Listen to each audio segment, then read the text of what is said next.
noite, você que está nos assistindo, que tem nos acompanhado. Um grande abraço para você e para toda a sua família. Antes de nós estarmos meditando na palavra do nosso Deus, todo domingo nós tínhamos o costume de orar por uma família. E nós vamos começar hoje, tá orando por uma família. E se você que está nos assistindo, está querendo uma oração, de repente para a sua família, está passando por algum problema, esteja aí mandando uma mensagem para nós, né? Fala, pastor, ora pela minha família domingo que vem. Aí nós vamos estar orando, tá ok? Para você ou para a sua família, tá bom?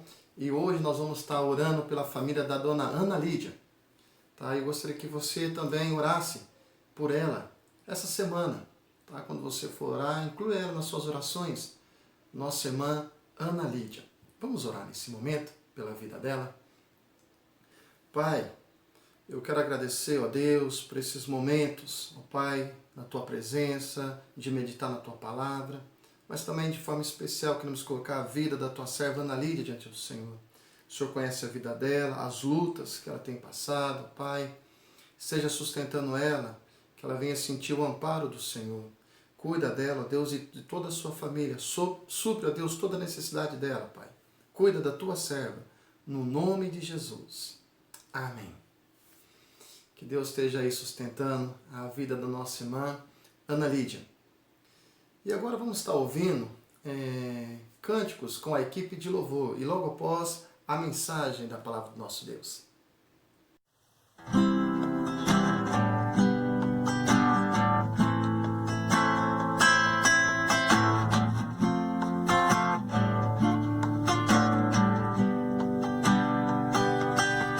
Te exaltamos ao Cordeiro Santo de Deus e declaramos as Tuas maravilhas. Teu Espírito se manifestará nesses dias, trazendo vitória às nossas vidas. Te exaltamos ao Cordeiro Santo de Deus e declaramos as Tuas maravilhas. Teu Espírito se manifestará nesses dias, trazendo vitória às nossas vidas. Quem tentará contra o braço forte do Senhor? Quem impedirá o seu agir? Quem poderá nos resistir? Se a palavra de vitória já foi liberada a nós, se a palavra de vitória já foi liberada a nós, quem tentará contra o braço forte do Senhor? Quem impedirá o seu agir?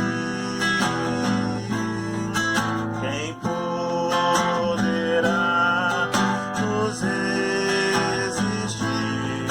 Se a palavra de vitória já foi liberada a nós, se a palavra de vitória já foi liberada a nós, quem tentará? Em segunda epístola de Pedro, no capítulo 1, dos versículos 3 a 11, nos diz assim: visto como pelo seu divino poder nos têm sido doadas todas as coisas que conduzem à vida e à piedade, pelo conhecimento completo daquele que nos chamou para a sua própria glória e virtude, pelas quais nos têm sido doadas as suas preciosas e muito grandes promessas, para que por elas vos torneis coparticipantes da natureza divina, livrando-vos da corrupção das paixões que há no mundo.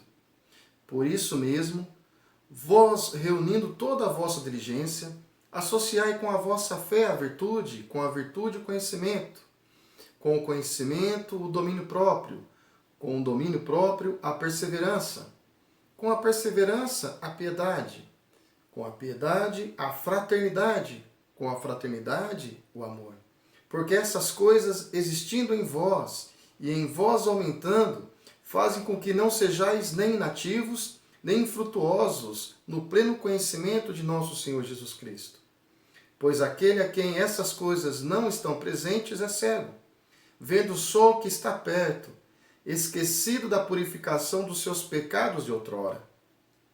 Por isso, irmãos, procurai com diligência cada vez maior confirmar a vossa vocação e eleição, porquanto, procedendo assim, não tropeçareis em tempo algum, pois desta maneira é que vos será amplamente suprida a entrada no reino eterno de nosso Senhor e Salvador Jesus Cristo.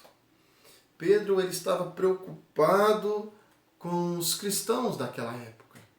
Quando Pedro ele escreveu essa segunda epístola, porque infelizmente muitos falsos mestres estavam enganando os cristãos. E é por isso que Pedro ele coloca essas mensagens, essas instruções para o povo de Deus. Por isso eu quero meditar com você no seguinte tema: atitudes do cristão. A primeira atitude do cristão é viver em Cristo. Olha os versículos, olha o versículo 3. Visto como pelo seu divino poder nos têm sido doadas todas as coisas que conduzem à vida e à piedade, pelo conhecimento completo daquele que vos chamou para a sua própria glória e virtude. Pedro, ele sabe exatamente aquilo que Cristo quer fazer na vida das pessoas, porque Cristo ele operou na vida de Pedro. Pedro, antes de realmente ter uma conversão sincera, Pedro ele andava com Jesus. Pedro ele ouviu os ensinamentos de Jesus. Mas o fato de andar do lado de Jesus não estava fazendo de Pedro um verdadeiro cristão. Pelo contrário, estava enchendo muito mais o seu ego. Ele estava se achando tal. E até mesmo falava para Jesus: Jesus, o Senhor morreu, eu morro contigo. Aí Jesus olha para Pedro e fala: Pedro, você precisa nascer de novo, Pedro. Pedro, você não sabe o que você está falando. Pedro, hoje você vai me negar. E Pedro fala: de forma alguma. Pedro, levado pela sua impulsão, Pedro, levado pelo desejo humano de fazer as coisas. Mas a partir do momento que Pedro, ele realmente tinha aquele encontro com Cristo, um encontro transformador, quando Jesus fala para Pedro: Pedro, apacenta as minhas ovelhas. Pedro, tu me amas. E aí Jesus fala 3 vezes: Pedro, tu me amas. E fala: Pedro, apacenta as minhas ovelhas. E Pedro, então, ele começa realmente a viver um cristianismo puro.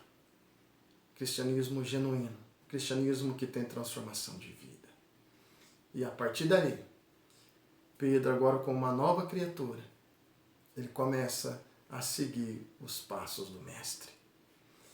Por isso que você ser rotulado como cristão não faz de você uma nova criatura. Você ser rotulado como cristão não faz de você um cristão autêntico.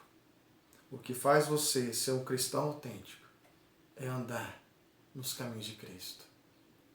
É viver realmente Cristo na sua vida. Por isso que Pedro está preocupado com aqueles cristãos que estavam sendo manipulados pelas pessoas. E para isso nós precisamos compreender as Escrituras. Por isso que nós temos que ter uma vida entrelaçada em Cristo Jesus. E o versículo 4 fala o seguinte: pelas quais nos têm sido doadas as suas preciosas e muito grandes promessas, para que por elas vos torneis coparticipantes da natureza divina, livrando-vos da corrupção das paixões que há no mundo. Quanto mais nós nos envolvemos com Deus, muito mais nós nos afastamos do pecado. E aí nós sabemos o que é certo e o que é errado. Você não precisa se preocupar em fazer algo para agradar o seu pastor, para agradar a igreja. Você faz para agradar a Deus. Você foge das paixões que há no mundo, coisas que afastam nós de Deus. E é por isso que quando nós buscamos em conhecer cada dia a vontade de Deus, menos nós pecamos, menos nós falhamos. Entenda bem, nós somos pecadores. Mas quando mais nós buscamos a Deus, mais nós fazemos a vontade de Deus e menos da vontade da carne. O versículo de 5 a 7, olha só o que ele nos mostra. Por isso mesmo, vos reunindo toda a vossa diligência, associai com a vossa fé a virtude. Olha bem, virtude cristã. E o conhecimento, conhecer cada dia a palavra de Deus, e conhecendo a palavra de Deus nos torna o quê? O domínio próprio. Tem pessoas que não conseguem ter domínio próprio. Quero dizer para você que quando você tem Cristo Jesus, o Espírito Santo de Deus habita em você, e o fruto do Espírito Santo está dentro de você, e o fruto do Espírito é também o domínio próprio. E é isso que nós temos que ter. O domínio próprio. É você falar não para as coisas erradas. É você falar não para o pecado. Você consegue fazer isso porque você tem o domínio próprio. E quando você não exerce o que está dentro de você, então você é uma presa fácil. E você começa a errar. E você já não liga mais para o pecado. Porque você deixa de exercitar o que está dentro de você. O fruto do Espírito. O domínio próprio. E é isso que Pedro está mostrando para os cristãos daquela época. E é isso que Pedro fala para nós também como cristãos. Que possamos exercitar o domínio próprio. Saiba dizer não para as coisas erradas. Saiba dizer não para o pecado. E o versículo 8, porque estas coisas, existindo em vós e vos aumentando, fazem com que não sejais nem nativos, nem frutuosos no pleno conhecimento de nosso Senhor Jesus Cristo. Olha para você ver quando que você começa a fazer a vontade de Deus, você não fica infrutífero.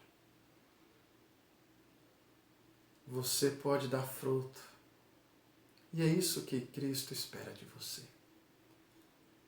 Que você siga Ele, mas tenha um exemplo de vida para que pessoas ao seu redor venham desfrutar também da presença de Cristo Jesus. E o versículo 9 está dizendo o seguinte: pois aquele a quem essas coisas não estão presentes é cego, vendo só o que está perto, esquecido da purificação dos pecados de outrora. Olha só, quando nós não fazemos a vontade de Deus, quando nós não estamos buscando as coisas de Deus, nós ficamos como cego. Nós esquecemos tudo aquilo que Cristo já fez nas nossas vidas. Há uns meses atrás, eu falei sobre Salmo 119, versículo 18, que fala o seguinte: desvenda os meus olhos para contemplar as maravilhas da tua lei. O salmista ele está preocupado em realmente guardar a palavra de Deus no coração. E Pedro aqui ele está falando, olha, se você não está vivendo assim, você é cego. Será que nós estamos andando numa cegueira espiritual? Será que realmente eu não estou vivendo a palavra de Deus? Eu estou como um cego? Será que eu tenho sido guiado por pessoas de um lado para o outro? Será que realmente eu não tenho enxergado a palavra de Deus na minha vida? Será que eu estou cego espiritualmente? Aí uma reflexão para a sua vida. Se você realmente está tendo atitudes de cristã, se realmente você tem sido um cristão autêntico, então você tem praticado o que Pedro falou. Você tem tido uma fé com a virtude, o conhecimento, o domínio próprio, a perseverança, a piedade, a fraternidade e vivendo em amor, então você não é cego. Mas se você não está praticando isso, então o seu cristianismo está numa cegueira. Se você está vivendo no pecado, pensando só em você, isso não é cristianismo. Por isso que Pedro está falando, se você não está vivendo assim, então você é cego. E o versículo 10. Por isso, irmãos, procurai com diligência cada vez maior confirmar a vossa vocação e eleição, porquanto procedendo assim, não tropeçareis em tempo algum. Então, se você foi chamado por Cristo Jesus para andar com Ele, então confirme isso no seu dia a dia. Pratique aquilo que a palavra de Deus manda. Faça você a diferença. E o versículo 11 para nós finalizarmos. Pois desta maneira é que vos será amplamente suprida a entrada no reino eterno de nosso Senhor e Salvador Jesus Cristo. Lembrando, como eu falei hoje de manhã na escola bíblica dominical, nós estamos aqui de passagem. O nosso reino é celestial. E não espere nada, recompensa aqui na terra. Porque aqui tudo passa. E realmente as coisas aqui voam. Você é criança, dali a pouco já é adolescente, jovem, adulto, entra a velhice, ou alguns nem passam por isso, já são chamados. Mas, quando chegarmos na presença de Deus, Ele vai ver se realmente você tem o sangue de Cristo, para você entrar no reino dos céus.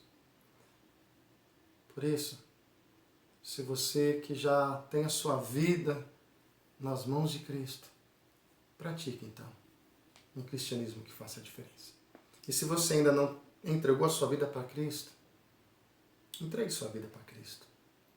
Seja uma nova criatura e faça a diferença neste mundo. Porque este mundo precisa conhecer a verdade. E Cristo é a verdade. Aí a verdade vos libertará. Vamos orar nesse momento? Pai, eu te louvo a Deus, porque só o Senhor pode nos transformar. Só o Senhor que pode fazer de nós uma nova criatura. Esteja-nos, ó Deus, enchendo a cada dia do Teu Santo Espírito. Dá-nos discernimento para fazermos o que é certo diante do Senhor. E abençoe, Senhor, a cada pessoa, a cada família que está nos assistindo. E que eles venham ser supridos todas as suas necessidades. E que eles venham cada dia ser abençoados pelo Teu poder. No nome de Jesus. Amém. Que Deus te abençoe ricamente. E não se esqueça, curte aí o nosso vídeo. Se você não se inscreveu no canal, se inscreva no canal. Tá bom? E também tem um canal do YouTube do professor Josiel Tavares. Ele está ensinando aí a respeito da aula de violão. Acesse o canal dele também. Tá bom? Que Deus abençoe. E até terça-feira, nossa live, às 7h30 da noite. Deus abençoe.